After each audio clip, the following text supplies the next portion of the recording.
Hi, Tracy here. My mum brought me a book once and it was called Rushing Woman Syndrome.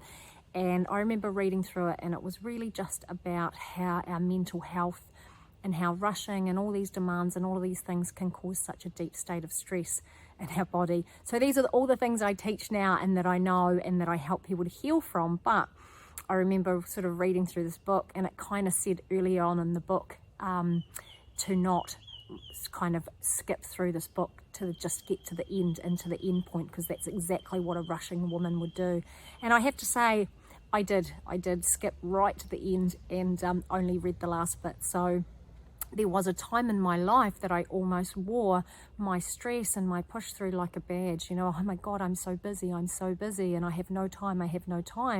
And I really didn't realize how much disconnection, ill health, pain and suffering I was really, causing myself through this. And now obviously I know better, but I guess I really would love people to know how much just being so busy, being overcommitted, having those daily demands, but it's more about not managing our mind properly, the effect that that actually pushes into our body and the deep state of stress it pushes our body into. And now stress is actually being linked. Well, not linked, it's just sort of common knowledge now that stress is the number one killer or the number one reason for disease. So some people don't understand that. They kind of go, yeah, but heart disease runs in my family or something like that. Yes, you have a pre-genetic disposition to it, but the pathway to disease is all the same.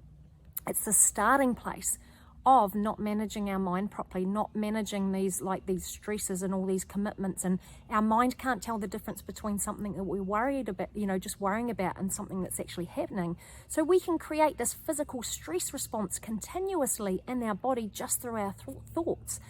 I'm not saying that we can't be busy, because I know my life. I have 3 children and I am super busy all the time, but it's about understanding how my mind and my body works, and allowing myself those downtimes to almost catch my breath, to stop rushing, to come back into myself so I can kind of calm my mind, calm my body, and then I can kind of go and be busy again. But I'm not constantly in this deficit and not constantly in this stress that just never gets alleviated.